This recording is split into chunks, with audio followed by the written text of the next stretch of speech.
Hello दोस्तों, welcome back to our channel. तो जैसा कि हमने पिछले एपिसोड में देखा था, मिस्टर हाई लिन फेंग और सायु को लेकर एक पैलेस में आ गया था, जहां पर कि 3 बंदे पहले से ही उनके आने का वेट कर रहे थे और उन लोगों ने वहां लिन फेंग पर हमला करना भी शुरू कर दिया था। असल में यहाँ पर लिन फेंग उन लोगों को एक्सपोज करना चाहता था, इसलिए वो यहाँ पर एक्टिंग कर रहा था और यहीं से नेक्स्ट एपिसोड की शुरुआत होती है। तो इस एपिसोड की शुरुआत भी बिल्कुल उसी सीन से होती है, जहाँ पर हम देखते हैं कि लिन फेंग के इन सभी बातों को सुनकर किंजान वहाँ जोर जोर से हंसने लग जाता है। वो हंसते हुए लिन फेंग से कहता है कि लिन फेंग, मैं जानता हूँ कि तुम बहुत ही जरा जीनियस हो, लेकिन यहाँ पर मेरे इस फॉर्मेशन की पावर बहुत ही ज्यादा है। इवेंट के एक मार्शल सेंट रियलम का कल्टीवेटर भी इससे बचकर नहीं भाग सकता है, इसलिए यहाँ पर मैं तुम्हें एक मौका देता हूँ। जल्दी से ड्रैगन गॉड की इनहेरिटेंस को मेरे हवाले कर दो, फिर मैं तुम दोनों को यहाँ से जाने दूंगा। अगर तुमने ऐसा नहीं किया तो फिर मैं यहाँ पर तुम दोनों को जान से खत्म कर दूंगा। अब उसकी ये सभी बातें सुनकर लिन फेंग हंसते हुए उससे कहता है, क्या तुम्हें सच में लगता है कि तुम मुझे यहाँ पर मार पाओगे? क्या सच में तुम्हारे अंदर इतनी औकात है? और इतना कहकर वो वहाँ पर अपना ऑरा रिलीज कर देता है। अब लिन फेंग की इस बात को सुनकर उन तीनों को काफी जरा गुस्सा आता है, इसलिए उन दोनों बुड्ढों ने तुरंत ही वहाँ पर अपने पावर्स का यूज करते हुए उस फॉर्मेशन को एक्टिवेट कर दिया था और वहाँ आसमान में एक पोर्टल बना दिया था, जिसके अंदर से अब काफी सारे ड्रैगन्स निकल कर बाहर आ जाते हैं, जो कि काफी तेज से लिन फेंग की तरफ हमला करने के लिए चले गए थे। लेकिन ये देखने के बाद भी वहाँ पर हम देखते हैं कि लिन फेंग बिल्कुल भी नहीं घबराता है। वो तुरंत ही यहाँ पर अपने सोल पावर का यूज करते हुए एक बहुत ही खतरनाक एनर्जी रिलीज कर देता है, जिससे हिट होकर वे सभी के सभी ड्रैगन्स पीछे की तरफ खिसक गए थे। ये देखकर अब लिन फेंग तुरंत ही वहाँ पर अपने मास्टर सोल को समन कर लेता है और उससे काफी सारे पंप्स को क्रिएट करते उन सभी ड्रैगन्स के ऊपर हमला कर दिया था, जिससे वे सभी ड्रैगन्स रोकने की बहुत ही ज्यादा कोशिश करते हैं, लेकिन वो लोग इसमें नाकाम हो गए थे, जिसकी वजह से वे सभी के सभी ड्रैगन्स वहाँ पर खत्म हो गए थे। अब उन सभी ड्रैगन्स के खत्म होने की वजह से वहाँ चारों तरफ लगी हुई वो बैरियर भी डिस्ट्रॉय हो जाता है, जो देखकर अब इन तीनों नोबरे लोगों का माथा सटक गया था। इसलिए वो लोग वहाँ एक साथ लिन फेंग पर हमला करने के लिए रेडी हो गए थे। वो लोग तुरंत ही वहाँ पर अपने पावर्स का यूज करते हुए बहुत ही ज्यादा पावरफुल 3 ड्रैगन्स को समन कर लेता है, जो कि वहाँ आसमान में चारों तरफ घूमने के बाद लिन फेंग और सायु की तरफ हमला करने के लिए चले गए थे। ये देखकर अब फॉक्सगन सायु को बताती है, इन तीनों ड्रैगन्स की पावर बहुत ही ज्यादा खतरनाक है, जिसका यूज करते हुए ये लोग यहाँ पर तुम दोनों को जान से खत्म करना चाहते हैं, इसलिए मुझे यहाँ पर तुम्हारी मदद करने दो। और इतना कहकर फॉक्सगन वहाँ सायु के बॉडी के अंदर अपने पावर्स को ट्रांसफर कर देती है, जिसकी वजह से सायु के अंदर से काफी ज्यादा पावरफुल ऑरा रिलीज होने लगा था। अब हम देखते हैं कि वहाँ पर फॉक्सगन अपने हेवनली टाइगर पाम का यूज करते हुए उन सभी आ रहे ड्रैगन्स के ऊपर हमला कर देती है, जिसकी वजह से वहाँ पर उन सभी लोगों के अटैक्स आपस में टकरा गए थे। थोड़ी देर वहाँ पर एक दूसरे से टकराने के बाद सभी के ही अटैक्स वहाँ पर एक ब्लास्ट के साथ डिस्ट्रॉय हो गया था, जो देखकर अब इन तीनों को ही एक बहुत ही बड़ा झटका लगता है। वो हैरान होते हुए कहते हैं कि यहाँ पर तो लिन फेंग की सिस्टर की पावर भी बहुत ही ज्यादा खतरनाक है, मैंने तो उसे यहाँ पर अंदर एस्टिमेट कर दिया था। अभी वो लोग यहाँ पर ये सब कह ही रहे थे कि तभी इतने में हम देखते हैं कि लिन फेंग वहाँ आसमान में जाकर अपने मास्टर सोल का यूज करते हुए उन सभी की तरफ काफी सारे पंप से हमला कर देता है, जो कि अब काफी तेज से उन लोगों के पास आने लगे थे। ये देखकर अब दोनों ही बुढ़े अपने अपने पावर्स का यूज करते हुए लिन फेंग के पंप्स को ब्लॉक करने की कोशिश करता है। हालांकि यहाँ पर उन लोगों ने लिन फेंग के काफी सारे पंप्स को ब्लॉक कर लिया था, लेकिन वहाँ पर बीच में से होकर एक पंप उन लोगों के पास पहुंच गया था, जो कि सीधा ही उन लोगों से टकरा जाती है, जिसके इम्पैक्ट की वजह से वो लोग वहाँ से उड़ते हुए काफी दूर पीछे चले गए थे। हालांकि उन लोगों ने यहाँ पर अपने आप को किसी तरह से संभाल लिया था। अब लिन फेंग के इन पावर्स को देखकर उनमें से एक बुढ़ा हैरान होते हुए कहता है, ये लड़का इतना जबान होने के बावजूद भी इतना ज्यादा पावरफुल कैसे है? भला आखिर ये पॉसिबल भी कैसे हो सकता है? अभी वो यहाँ पर ये सब कह ही रहा था कि तभी इतने में हम देखते हैं कि लिन फेंग ने उन लोगों की तरफ हमला कर दिया था, जो देखकर अब उन दोनों बुढ़ों ने तुरंत ही किंजन को पीछे करते हुए अपने पावर्स को कंबाइन करके एक एनर्जी बॉल को क्रिएट कर लेता है, जो जाकर सीधा ही लिन फेंग के अटैक से टकरा गया था, जिसकी वजह से वहाँ पर उन सभी के ही अटैक्स डिस्ट्रॉय हो गए थे। लेकिन उसके इम्पैक्ट की वजह से लिन फेंग को तो कुछ भी फर्क नहीं पड़ा था, मगर वे दोनों बुढ़े काफी जरा पीछे खिसक गए थे। अब उन लोगों को पीछे हटाने के बाद लिन फेंग वहाँ पर धीरे धीरे करके किंजन की तरफ बढ़ने लग जाता है, जो देखकर किंजन की हालत वहाँ पर टाइट हो गई थी। वो घबराते हुए लिन फेंग से कह रहा था कि तुम मेरे पास क्यों आ रहे हो? आखिर तुम्हें यहाँ पर क्या चाहिए? ये सुनकर अब लिन फेंग उससे कहता है कि ऑफ कोर्स मुझे यहाँ पर तुम्हारी जान चाहिए। और इतना कहते साथ ही वहाँ पर उसने अपने हेवनली ब्लेड को समन कर लिया था, जो देखकर अब किंजन काफी ज्यादा घबराने लग जाता है। लेकिन फिर भी वो यहाँ पर माफी मांगना नहीं चाहता था। वो लिन फेंग को धमकी देते हुए कह रहा था कि मैं यहाँ पर क्राउन प्रिंस का सन हूँ, इसलिए अगर तुमने मुझे मारने की कोशिश की तो फिर हमारी रॉयल फैमिली तुम्हें बिल्कुल भी जिंदा नहीं छोड़ेगी, इसलिए बेहतर होगा कि तुम यहाँ से दफा हो जाओ। अब किंजन की इस बात को सुनकर लिन फेंग उससे कहता है, तो क्या हुआ? अगर तुम क्राउन प्रिंस का सन हो तो मुझे इससे कोई भी फर्क नहीं पड़ता है। वैसे भी हम दोनों के बीच कोई भी दुश्मनी नहीं थी, लेकिन फिर भी तुमने यहाँ पर मुझे मारने की कोशिश की, जिसकी सजा तो तुम्हें डेफिनेटली मिलेगी। और इतना कहकर लिन फेंग उसकी तरफ अपने हेवनली ब्लेड से हमला कर देता है, जो देखकर अब किंजन और भी जरा घबरा गया था। वो घबराते हुए वहाँ पर तुरंत अपने ग्रैंडफादर को बुलाने लग गया था, जिसकी वजह से हम देखते हैं कि वहाँ लिन फेंग का हेवनली ब्लेड उसको हिट कर पाता कि तभी इसी बीच वहाँ पर एक स्पिरिचुअल हैंड आकर लिन फेंग के हेवनली ब्लेड को पकड़ते हुए रोक देता है। और साथ ही साथ वहाँ पर एक आवाज लिन फेंग से कह रही थी कि लड़के, आखिर तुम्हारी हिम्मत भी कैसे हो गई मेरे ग्रैंडसन को हाथ लगाने की, वो भी मेरे ही रॉयल पैलेस में आकर? ऐसा लगता है कि तुम सच में हमारे रॉयल फैमिली को बिल्कुल भी सीरियसली नहीं लेते हो। और इतना कहकर वो स्पिरिचुअल हैंड लिन फेंग के हेवनली ब्लेड को खत्म कर देता है और फिर काफी तेज से लिन फेंग पर हमला करने के लिए बढ़ जाता है, जो देखकर आप लिन फेंग भी वहाँ पर अपने काफी सारे फिस्ट को बनाते हुए उस स्पिरिचुअल हैंड के ऊपर हमला करने लग जाता है। लेकिन हम देखते हैं कि यहाँ पर लिन फेंग के अटैक्स का उस हैंड पर कुछ भी असर नहीं हो रहा था। हम देखते हैं कि वो हैंड उन सभी फिस्ट को डिस्ट्रॉय करते हुए सीधा ही लिन फेंग से टकरा गया था, जिसकी वजह से लिन फेंग और उसका मार्शल सोल वहाँ से काफी ज्यादा पीछे खिसक जाता है, जो देखकर इस तरफ साई उसके लिए काफी ज्यादा परेशान होने लगी थी। अब वो काफी तेजी से वहाँ से लिन फेंग को बचाने के लिए जाने की कोशिश करती है, लेकिन तभी इसी बीच हम देखते हैं कि वहाँ पर साओ वही लिन फेंग के ड्रैगन आई से बाहर आ गई थी और वो वहाँ से काफी तेज से लिन फेंग के पास पहुंचकर एक एयरप्लेन में बदल गई थी और फिर लिन फेंग को वहाँ से काफी तेज से लेकर पीछे की तरफ आ गई थी, जिसकी वजह से वो हैंड लिन फेंग को बिल्कुल भी पकड़ नहीं पाता है। इसके बाद हम देखते हैं कि वहाँ पर एक बुढ़ा आ जाता है जो कि असल में किन फैमिली का इंसेक्टर था और वही यहाँ पर उस हैंड की मदद से लिन फेंग पर हमला कर रहा था।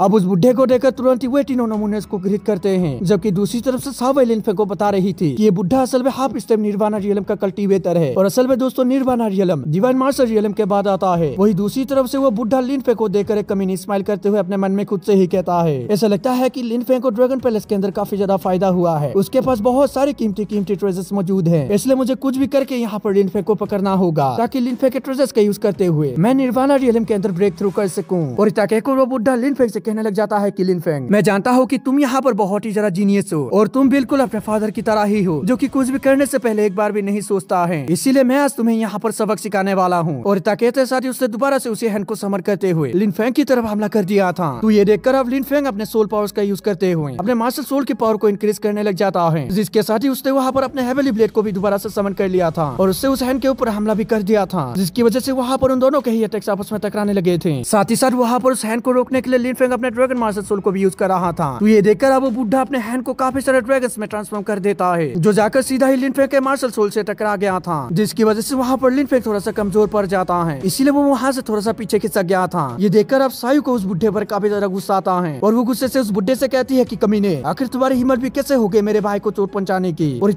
और फॉक्स क्वीन के पाउस का यूज करने लग जाती हैं, जिसकी वजह से वहाँ पर उसके 9 टेल्स आ गई थी, जिसके बाद वो फौरन इस बुढ़े के ऊपर हमला कर देती हैं काफी सारे स्पेस को बनाते हुए, जो कि सीधा ही जाकर उस बुढ़े को हिट कर गई थी, जिसकी वजह से वो बुढ़ा भी थोड़ा सा पीछे खिसक गया था। तभी हम देखते हैं कि सायु दोबारा से उस बुढ़े के ऊपर हमला कर देती है एक क्लॉ बनाते हुए। अब उस क्लॉ को अपनी तरफ आता हुआ देखो बुढ़ा भी फौरन ही वहाँ पर एक स्पिरिचुअल ड्रैगन को समन कर लेता है और तुरंत ही इस क्लॉ को रोकने के लिए भेज देता है। लेकिन हम देखते हैं कि यहाँ पर सायु का वो क्लॉ उस ड्रैगन को पकड़ लेता है और उसे एक ही झटके में डिस्ट्रॉय कर देता है, जिसके बाद वहाँ पर सायु काफी तेज से आगे बढ़ते हुए अपने काफी सारे स्पेस को उस बुढ़े की तरफ हमला करने के लिए भेज देती है, जिनको आता हुआ देखो बुढ़ा भी तुरंत अपने सामने काफी पावरफुल सील लगा लेता है और उन सभी स्पेस को ब्लॉक करने की कोशिश करता है। लेकिन हम देखते हैं कि वो बुढ़ा यहाँ पर ऐसा करने में नाकाम हो गया था, जिसकी वजह से वो घायल होते हुए उन लोगों के पास जा गिरा था। अब अपने इंसेक्टर को घायल होते हुए देख वो लोग तुरंत ही उसको संभालने लग जाते हैं, जिस पर अब वो बुढ़ा खड़ा होते हुए उन लोगों को बताता है कि ये लड़की बिल्कुल भी सिंपल नहीं है, ये किसी एंशिएंट टाइम के पावरफुल गॉड का रिइंकार्नेशन है, इसलिए हमें कुछ भी करके इस लड़की को यहाँ पर पकड़ना होगा ताकि हम इससे उन गॉडली पावर्स को हासिल कर सके। पूरिता कहते साथ ही वो बुढ़ा वहाँ पर अपने पावर्स का यूज करते हुए अपने फैमिली की सबसे पावरफुल फॉर्मेशन को एक्टिवेट कर देता है, उस इंपीरियल सिटी के ड्रैगन वेन का यूज करते हुए, जिसकी वजह से हम देखते हैं कि उस जगह से अब एक बहुत ही ज्यादा पावरफुल गोल्ड ड्रैगन धीरे धीरे करके बाहर आने लगा था। ऐसा करने की वजह से अब वो पूरी की पूरी इंपीरियल सिटी हिलने लग जाती है और काफी ज्यादा मात्रा में वहाँ पर ड्रैगन एनर्जी इंपीरियल सिटी से रिलीज हो रही थी, जो कि सीधा ही उस गोल्डन ड्रैगन के अंदर जा रही थी। अब ये सब देखकर कुछ लोग कहने लगे थे कि आखिर यहाँ पर ये सब हो क्या रहा है, आखिर ये इंपीरियल सिटी यहाँ पर हिल क्यों रही है। वही दूसरी तरफ का सीन हमें बिग लॉर्ड के घर का दिखाया जाता है, जहाँ से भी काफी ज्यादा ड्रैगन एनर्जी रिलीज हो रही थी और वहाँ पर भी काफी ज्यादा भूकंप आ रहा था, जो देखकर अब ग्रैंडफादर हैरान होते हुए उन सभी को बताते हैं कि हमारे इस किंगडम का सबसे पावरफुल फॉर्मेशन एक्टिवेट हो गया है, जिसका नाम है हेवेनली ड्रैगन फॉर्मेशन, जो कि असल में काफी ज्यादा पावरफुल फॉर्मेशन है। अब इस बात को सुनकर फर्स्ट अंकल भी काफी ज्यादा हैरान हो गए थे और वो हैरान होते हुए कह रहे थे कि क्या हेवेनली ड्रैगन फॉर्मेशन एक्टिवेट हो गया है, लेकिन ये फॉर्मेशन तो सिर्फ सिटी को ही प्रोटेक्ट करने के लिए यूज किया जाता है, भला आखिर अचानक से एक्टिवेट क्यों कर दिया गया। इस फॉर्मेशन को लगभग 100 सालों से एक्टिवेट नहीं किया गया था, अब आखिर ऐसी कौन सी परेशानी आ गई है जो कि इस फॉर्मेशन को एक्टिवेट करना पड़ रहा है। ये सुनकर अब साउथियन कहने लगे थे कि ऐसा लगता है कि सिटी के अंदर अब कोई बहुत ही बड़ी परेशानी आ गई है, शायद से इसीलिए ये फॉर्मेशन एक्टिवेट किया जा रहा है। और इतना कहकर वो सभी लोग उस तरफ देखने लगे थे, जहाँ देखकर फर्स्ट अंकल कहते हैं कि ये टू ईस्ट पैलेस का डायरेक्शन है, जो कि असल में किन फैमिली का मेंशन है। ये सुनकर अब बिंगलॉन परेशान होते हुए कहती है कि लिन फेंग भी उसी की तरफ ही गया था, तो क्या ये सब उसकी वजह से हो रहा है। और इतना कहकर वो परेशान होने लगी थी, जबकि दूसरी तरफ हम देखते हैं कि सेकंड अंकल तुरंत ही घर के ऊपर चले गए थे और वो वहाँ से उस तरफ देखने लगे थे, जिसकी वजह से उनको मालूम चल गया था कि ये सब लिन फेंग की वजह से हो रहा है, इसलिए वो इसके बारे में सभी को बता देते हैं। जो जानकर अब तुरंत ही बिंगलॉन भी इस घर के ऊपर आ गई थी और वो कह रही थी कि ये तो सच में लिन फेंग है, लेकिन आखिर लिन फेंग और उन लोगों के बीच झगड़ा क्यों हो रहा है, ऐसा तो होना नहीं चाहिए था।